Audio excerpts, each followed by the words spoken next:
Welcome to Tech Blueprint, a window that lets you know the latest technology news in the world. From the beginning of 2019 to date, China's imports from the semiconductor industry have exceeded $400 billion, far exceeding crude oil in terms of scale and volume, and it consumes huge foreign exchange reserves almost every year. In the wave of globalization, the United States and European and American companies have become the big winners of this war, especially American semiconductor companies dominated by the export industry, which have made a lot of money in the Chinese market. And Americans have got a lot of easy and high-paying jobs because of China's chip orders. However, the United States is not satisfied.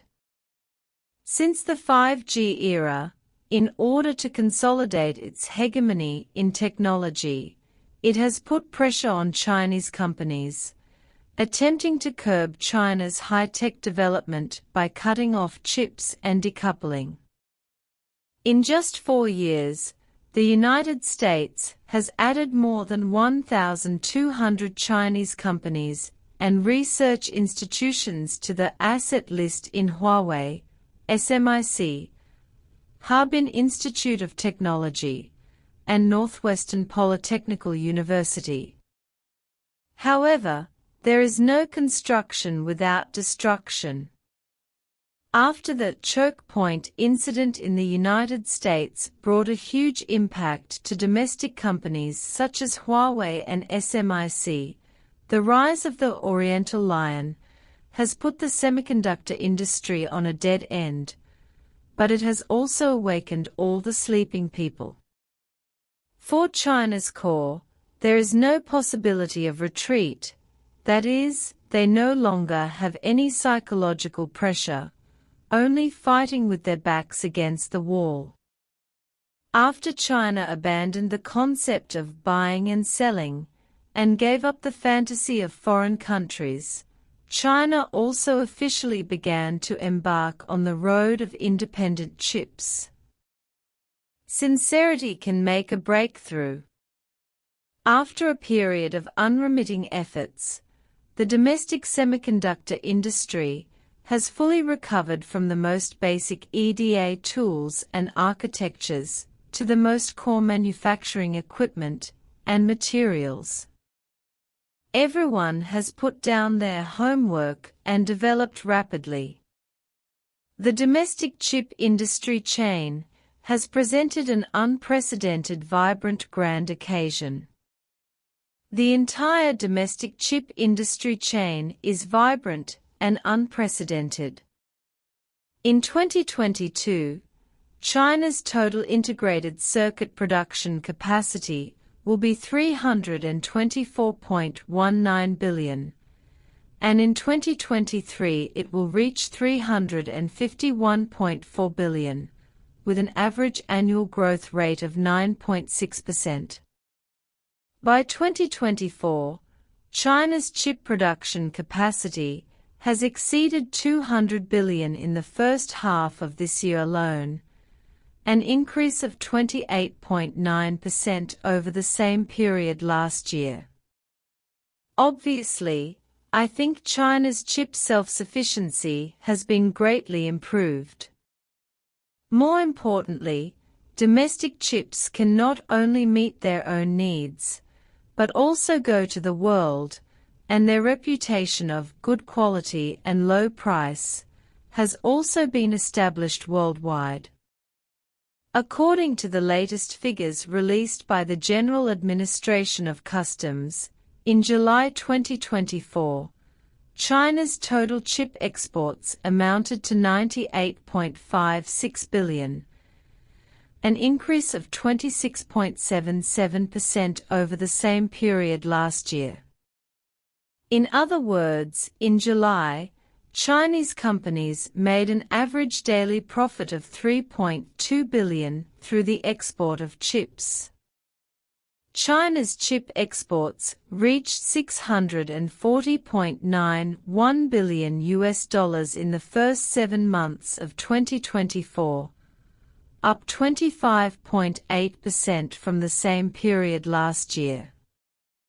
If this trend continues, 2024 will be China's chip history, and China will also be the world's largest chip exporter, with its export volume reaching more than 30%. This report reflects not only the growth of China's chip manufacturing strength, but also the strongest counterattack made by the United States against Western countries.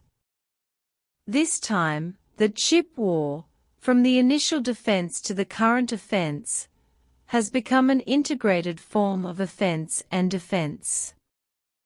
For this point, many American media have lamented that China is accelerating its overseas expansion, and this is ruining China's work.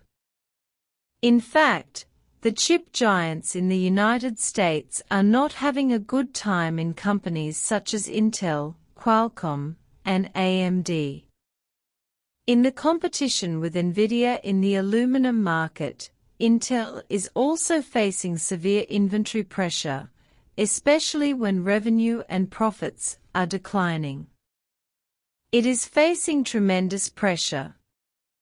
Of course, China cannot be too optimistic, because China's current chip exports are still mainly low-end, but in the high-end, and high-value-added industrial chain, the United States and the West still hold the initiative.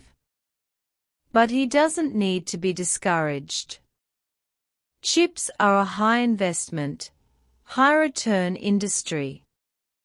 After consolidating the mid-range and mid-range markets, Chinese chips will become stronger and stronger. It's only a matter of time.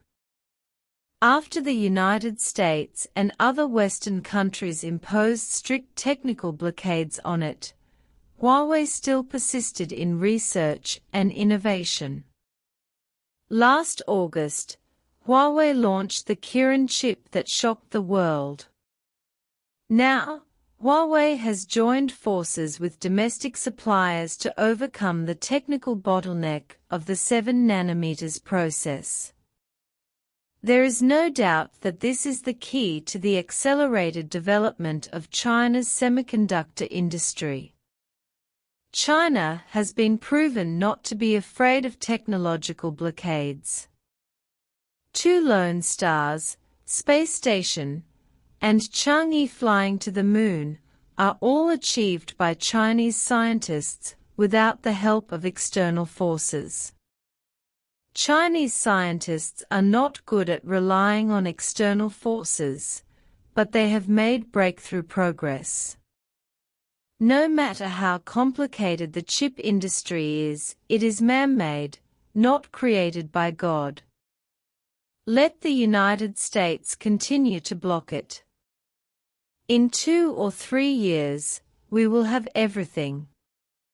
By then, the era of the United States lying wind chip will be gone forever. If you like it, please like it.